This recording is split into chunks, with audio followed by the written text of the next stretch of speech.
तकलीफें आएगी, कर्जा, बीमारी, तकलीफ, धंधे में कमी, ये वो एक साथ आएगी। तो लगातार 72 घंटों में 1 या 2 आ जाए तो तैयारी रखना 10 आने वाली है। संकट आते हैं तो सीरीज से आते हैं, ये नियम है सीरीज, लगातार। और खुशियां आती है तो सीरीज, लगातार, ये नियम है प्रकृति का। पहले से जान के रख लेना। उठा लो सारी ताकतें अपने कंधों के ऊपर, जितनी लाद सकता है लाद। अपने कंधों के ऊपर जो खड़ा हो गया, दुनिया सबसे ज्यादा तालियां उसके लिए देगी, सम्मान उसको देगी। जो जिम्मेदारी से भागता है, दुनिया उसे भगोड़ा कहती है। अमीर और कामयाब बनना गोल है तो चौराहे पे भटकना बंद कर, फालतू के गप्पे मारना बंद कर, लोगों की बुराइयां करना बंद कर, झूठ बोलना बंद कर। अगर प्रायोरिटी से आपने अपनी जिंदगी में चेक नहीं किया तो लक्ष्य अलग और प्रायोरिटी अलग, त्रिभुज बन जाओगे, चतुर्भुज बन जाओगे। वही काम करो जो लक्ष्य की तरफ लेके जाए। मेरे को आगे जाना जीवन में जी, मेरे पास इतना टाइम नहीं, आपके पास होगा, मेरे पास नहीं इतना टाइम। मेरे को आगे निकलना है, मैं खुद से कंपटीशन करता रहूं और मेरी औकात ही नहीं अभी कुछ। अरे कंपटीशन उससे होगी ना जिसकी कोई औकात हो। तो सारे सारे सारे साधारण लोग तुम्हें यही सिखाएंगे, खुद से कंपटीशन, खुद खाए, खुद यानी डरपोक हूं क्या मैं? लीडरशिप कार्य का काम है। कई लोग कहते हैं ना कि नेता बनने के लिए एग्जाम होना चाहिए। अरे नालायक, नेता बनने के लिए एग्जाम नहीं होता। नेता को कभी एग्जाम देना में, एग्जाम का काम ही नहीं है नेता बनना। बहुत सारे पढ़े लिखे लोग बड़े डरपोक होते हैं, जो जितना पढ़ लेता उतना डरपोक हो जाता है। कई बार तो मैंने यही देखा, पढ़े लिखे आदमी को एक लाठी मार दो, उसका पूरा खानदान अंदर रहेगा, घर से बाहर ही नहीं निकलेगा। और लीडर बनने का मतलब होता है लड़ना, लोगों के लिए फाइट करना, पुलिस की लाठी खाना। जो पुलिस की लाठी नहीं खाएगा लीडर नहीं बन सकता। वो लाठी खाता है साहब, लोगों के लिए लड़ता है, लाठी खाता है और जान के जाता है कि लाठी पड़ेगी। उसको पता है लाठी पड़ेगी, वो लाठी खाने के लिए तैयार है, दर्द बर्दाश्त करने के लिए तैयार है। पढ़े लिखे लोग डरपोक होते हैं, उनका उतना दर्द बर्दाश्त करने के लिए तैयार नहीं है। पढ़ा लिखा आदमी कंफर्ट में रहना चाहता है, उससे तो काम करने का दर्द बर्दाश्त नहीं हो रहा, लाठी का कहां से होगा? अभी माँ बाप अपना पेट काट के आपको पढ़ा रहे हैं, तो आप हर हाल में आपको जीना है किसके लिए? माँ बाप। ज्यादा दिन हम थोड़ी बोल रहे हैं, आपकी जिंदगी का कितना 2 से 4% टाइम ये लगेगा, आप 1 से 1.5 साल बस यही डिसाइड करेगा कि पूरी जिंदगी, पूरा खानदान आपका कैसा रहेगा और कैसा नहीं रहेगा। और इसी में स्टार्टिंग में ही थोड़ा बहुत अगर आप भटक गए तो फिर कभी सक्सेस नहीं होंगे, फिर अपने आप को कोसने से कोई फायदा नहीं। आपके लिए पढ़ाई शौक नहीं है, मैं एकदम साफ बोल रहा हूँ। देखिए, पढ़ाई शौक हो सकती है उन बच्चों के लिए जो शहर में रहते हैं या अमीर घर के होते हैं, वो कह सकते हैं या my interest is in astrology, I study astrology पापा, वो कह सकते हैं। आपके लिए पढ़ाई शौक नहीं, जरूरत है, जिम्मेदारी है, मजबूरी है। यहीं पढ़ेंगे तभी पैसा कमा पाएंगे, तभी घर के हालात सही होंगे। को पता है इस दुनिया में सबसे मजबूत इंसान कौन है? इस दुनिया में सबसे मजबूत इंसान वो होता है जिसके ख्वाब भी टूटे, सपने भी टूटे, अपने भी रूठे, सब रिश्ते नाते सब छूट गए, और फिर भी वो कहता है सब ठीक है। फिर मुस्कुराते हुए वो फिर से मेहनत करता है, अपने काम पर फोकस करता है, क्योंकि उसको यकीन है कि ये सभी मेरे अपने हो सकते हैं, ये सभी चीजें फिर से सही हो सकती हैं अगर मैं एक बार सफल हो गया तो, है ना? मुझे एक बात समझ नहीं आती, तुम लोगों का मनोबल इतना जल्दी कैसे गिर सकता है?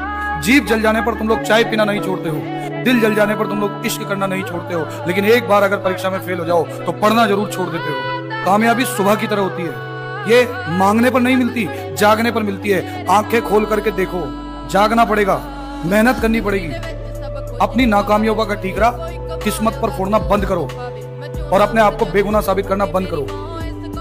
किस्मत के भरोसे परीक्षा हॉल में जाकर के तुक्के लगा करके सफलता का इंतजार करना बेवकूफी है। तुम लोग एग्जामिनेशन हॉल में एसी में बैठ करके तुक्के लगाते रहे, बाहर तुम्हारे माँ बाप धूप में बैठ करके तुम्हारी सफलता की दुआ करते रहे। खुद को त्यागना पड़ता है खुद को बनाने के लिए, अपने आप को दांव पर लगाना पड़ता है अपनी जिंदगी बनाने। एक बात मुझे बड़ी अच्छी लगी कि जो लोग अपनी हार पे रोते हैं, वो खिलाड़ी जो अपनी हार पे आंसू बहाता है, वही खिलाड़ी जीत के आंसू का हकदार होता है, जो अपनी हार पे आंसू बहाता है। आज से 6 महीने पहले जब हार गए, जब हम वर्ल्ड कप हार गए 50-50 वाला, तो सब लोग रो रहे थे, प्लेयर्स रो रहे थे, खिलाड़ी रो रहे थे और काफी रो रहे थे सब। और देखिए, हार पे कौन रोता है? जिसको ये पता था कि जीत मेरी थी। आप हार पे कब रोएंगे? हर इंसान अपनी हार पे नहीं रोएगा साहब, हर इंसान अपनी गरीबी पे नहीं रोता, हर इंसान को रोना नहीं आता। क्यों? क्योंकि रोते आप तब है जब आपसे आपकी कोई चीज छीन ली जाए, जब आपको लगे ये चीज मेरी थी, मेरी होनी चाहिए थी, और आपको ना मिले, तब रोना आता है, तब आंसू आते हैं। और 6 महीने पहले जो आंसू हार के थे, 6 महीने बाद वही आंसू जीत के हो गए। राइट? जब भी आप पढ़ने जाइएगा तो आपका मन अजीब सा होगा कि थोड़ा सा पानी पी लेते हैं, थोड़ा बेड और ठीक से रख कर देते हैं तब पढ़ते हैं, एक काम करते हैं थोड़ा सा चाय पी लेते हैं तब आते हैं। कपड़ा भूल लेते हैं तब पढ़ते हैं। ये पहला लक्षण है। इसका एक ही उपाय है, जो मन का है उसका उलाट के करो। इस उम्र में आप जिस चीज से बहुत हंसते हैं ना, एक वक्त आएगा उन्हीं लम्हों को याद करके रोएंगे। अभी जिस चीज को लेकर बहुत खुश होते हैं, यही सिलसिला चला तो 5 साल बाद उन्हीं लम्हों को देख के आप रोएंगे। और आज जिसके लिए आप आंसू बहाते हैं, अगर पढ़ लिख के कामयाब हो जाएंगे तो उन आंसुओं को याद करके हंसेंगे कि कितने बेवकूफ थे, किसके लिए आंसू बहा रहे थे। थोड़ा अपने आप को संभाल के रखना इन सब चीजों में। और यंग जनरेशन स्टूडेंट से कहेंगे कि दिल लगाना है तो किताबों से लगाओ, बेवफा भी निकलेगी तो मुकद्दर बना के छोड़ेगी। पढ़ने का उम्र है, पढ़ाई कर ले। प्यार मोहब्बत के लिए सलमान खान का उम्र भी बहुत है। और जिसको तुम दिन रात पीछे पड़ता है ना, सलमान खान बुढ़ौती में उसको 2 मिनट में फंसा लेगा।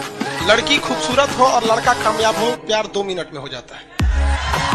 जब कोई आपसे पूछने वाला नहीं है कि आप पढ़ रहे हैं कि नहीं पढ़ रहे हैं, जब आपके पिताजी के पास सिर्फ पैसा देने का सामर्थ्य है, लेकिन शायद ये पूछने का साहस नहीं है कि आप कर क्या रहे हैं। शायद आपकी माँ उतनी विद्वान नहीं है कि वो आपसे पूछ पाए कि आप पढ़ क्या रहे हैं। और जब कोई पूछने वाला नहीं होता, तब आदमी क्या कर रहा है, ये डिसाइड करेगा वो आदमी कितना बड़ा बनेगा। भैया पूछे, बॉस की उपस्थिति में तो एक नालायक एम्प्लॉय भी काम करता है, लेकिन जो एम्प्लॉय बॉस के ना होने पे भी ईमानदारी से मेहनत करे, एक दिन बॉस भी वही बनता है साहब। राइट? हाँ, लड़की तुम्हारे पीछे थोड़ी भागती कि आजा बर्बाद कर दूं, आजा बर्बाद कर दूं। तुम ही भागते हो कि मुझे बर्बाद कर दो, मुझे बर्बाद कर दो। तो कर देती। जिंदगी में सफल कौन होता है? सफल वो नहीं होता जिसके अंदर बड़ी प्रतिभा होती है। सफल वो नहीं होता जिसके अंदर बड़ा टैलेंट होता है। सफल वो होता है जिसके अकल बकल जिंदा लोग। अगर वो कहता है कि मुझे करोड़पति बनना है, तो 4 लोग, अरे तू बनेगा तू। लेकिन हमारे यहाँ उल्टा है। आप बड़ी बात कीजिए कि मैं करोड़पति बनूंगा, अगल बगल कहां जाना, घर के लोग क्या बनेगा। स्त्री अगर तुमको देखकर हंस रही है तो तुमको जाकर तुरंत उसका पैर छूना कि माता जी हम नहीं हैं। वो हंसी इसी ले रही है कि अब तुम्हारी बारी। अपना समय खुद को दो। नहीं पढ़ने का मन कर रहा है, जिम में रहो, शरीर बनेगी। नहीं पढ़ने का मन कर रहा है, मंदिर मस्जिद गुरुद्वारे में बैठो, दिमाग मजबूत होगा। अपना समय किसी को मत दो। कभी भी प्यार मोहब्बत में गुरूर मत करना। तुमसे बेहतर मिलते ही तुम्हें साइड कर दिया जाएगा। जान ले कि चाहे कितनी भी बुरी किस्मत हो, मेहनत करते रहो, कभी भी हार मत मानना मेरे दोस्त, क्योंकि जब लोग बदल सकते हैं तो किस्मत क्या चीज है। सबसे बड़ा मोटिवेशन वही होता है जो खून खौला देता है आपका। याद रखिएगा इन चीजों को। एक दिन सबका खून समेत लौटाइएगा। माचिस से नहीं जलाइएगा, तरक्की से जला दीजिएगा उन लोग को, तरक्की से। अब रात भर वो आदमी नहीं सोता, उसका चैन सुकून खराब हो जाता है। जैसे इंसान को ये लगता है कि आज मैं जहाँ हूँ, इससे बड़ा आदमी आगे जाने के लायक, यहाँ रहने के लायक नहीं हूँ। एक कहावत तो आपने सुनी होगी, ढूंढोगे तो ही रास्ते मिलेंगे, मंजिल की फितरत नहीं कि वो खुद चलकर तुम्हारे पास आए, है ना।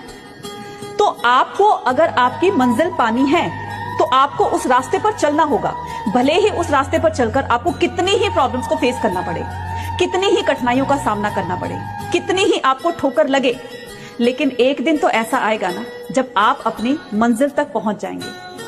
तो एक बार आप इन कठिनाइयों को, इन मुश्किलों को और ये जो ठोकरें जो आपको लगी है, इनसे आप अगर पार हो गए ना, सफलता और मंजिल ये दोनों ही आपको आपके जीवन में मिलेगी। इसलिए जिस काम में लगे हो, लगे रहो। भगवान जब कभी भी आपकी प्रॉब्लम को बढ़ाता है, उससे पहले वो आपकी पावर को बढ़ा देता है। हमारी जिंदगी में हमारी औकात से बड़ी प्रॉब्लम हमें कभी नहीं दी जाती। राइट? आपकी जिंदगी में वही प्रॉब्लम आते हैं जिनको आप सॉल्व कर सकते हैं, और जिस इंसान की प्रॉब्लम बड़ी नहीं हो रही, उसकी औकात भी नहीं बढ़ रही। फॉर एग्जाम्पल, आज से 5 साल पहले आपको 5,000 रुपए का प्रॉब्लम होता था, और आज भी आपको 5,000 रुपए का प्रॉब्लम होता है, तो आपकी औकात बढ़ी है? आज से 5 साल पहले आप 5,000 रुपए मांगते थे किसी से कि दे दो, अगले महीने दे दूंगा, और 5 साल बाद भी तुम्हें 5,000 की प्रॉब्लम आ रही है। जिसके प्रॉब्लम बड़े नहीं हुए, उसकी औकात भी बड़ी नहीं हुई। याद रखिए, प्रॉब्लम बड़ा होगा तो औकात बड़ी होगी। अगर मेरे प्रॉब्लम बड़े नहीं हो रहे तो मेरी औकात भी बड़ी नहीं हो रही। अगर आपके प्रॉब्लम उतने ही हैं तो आपकी औकात भी उतनी है। गरीब आदमी वो होता है जिसको छुट्टी बहुत चाहिए, जिसको बहुत छुट्टी चाहिए ना, गरीब आदमी। असफल आदमी को छुट्टी चाहिए, असफल आदमी को आराम चाहिए, गरीब आदमी को आराम चाहिए। गरीब आदमी सिर्फ छुट्टी मांगेगा और उसके लिए वो बॉस भगवान होता है जो छुट्टी दे दे। जिस आदमी को रिकॉर्ड बनाने हो, जिस आदमी को लीडर बनना होता है ना साहब, उसको छुट्टी से नफरत होती है, राइट? उसको आराम से नफरत होती है, उसको काम